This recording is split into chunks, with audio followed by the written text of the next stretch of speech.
가입 당시 약관이 없는 기준을 가지고 후유장애 진단이.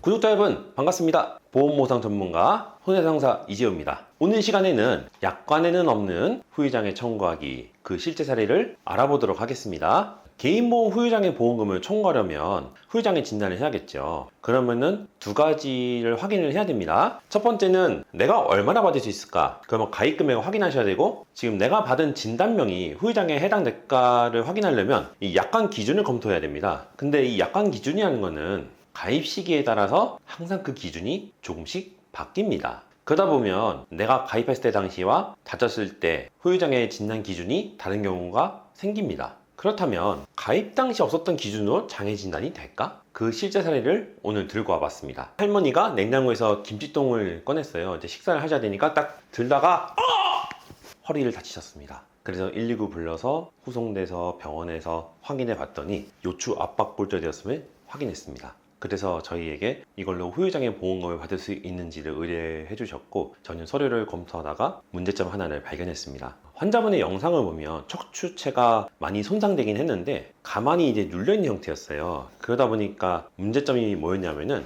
가입 당시에 후유장애 평가 기준을 보면 척추의 장애에서 기형장애를 기형으로만 평가하게 되어 있습니다. 근데 최근에 나온 약관들을 보시면 척추의 장애를 평가할 때 이 기형장애는 기형으로도 하고 압박률로도 평가합니다. 압박률이 신설이 된 거죠. 그러니까 당연히 쟁점은 뭐냐? 가입 당시에 없었던 장애 기준으로 준용할 수가 있을까? 그래서 저희는 일단 후유장애 진단을 받아봤습니다. 선생님께서는 이제 요추의 압박률이 50포인트임을 확인했기 때문에 약관 기준에 따라서 척추의 뚜렷한 기형이다라고 진단을 해주셨어요. 그래서 이것을 보험사에 청구했습니다. 예상대로 보험사에서는 이것을 잘 받아들이지 않았습니다. 우선 피보험자 측 주장은요, 가입 당시 없었던 평가 기준이 새롭게 도입이 됐고 그 기준에 따라서 선생님께서 후유장애 평가를 해주셨는데 그게 뚜렷한 기형이다. 그래서 그 후유장애 보험금을 달라라고 했는데, 보험사의 주장은 척추의 장애라는 평가 기준이 본인이 보험 가입했을 때 그리고 지금도 존재한다. 단지 세부 내용만 달라졌을 뿐이다. 그러니 이걸 준용장애로 해달라는 것은 부당하다. 척추에 장애가 있는 건 인정하겠는데 뚜렷한 기형은 아닐 거니까 가입 당시 기준으로 다시 평가해라 라고 한 겁니다. 그래서 둘의 의견 차이가 좁혀지지 않으니까 어떻게 해야 될까요?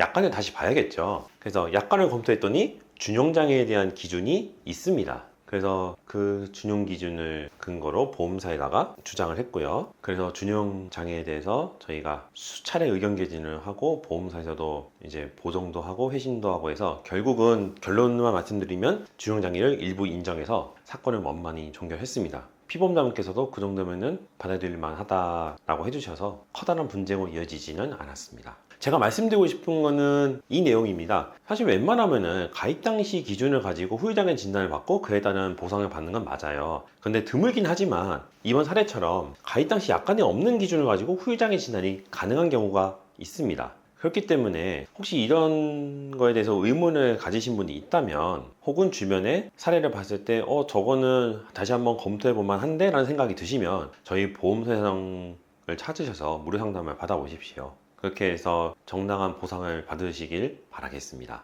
저희 유튜브는 매일 아침 8시에 업로드가 됩니다. 그래서 이 내용을 보시고 좋았다라는 생각이 드시면 구독과 좋아요, 알림 설정까지 꼭 해주시기 바랍니다. 다음번에는 좀 더 유익한 보험 이야기로 여러분을 찾아뵙겠습니다. 구독자 여러분 감사합니다.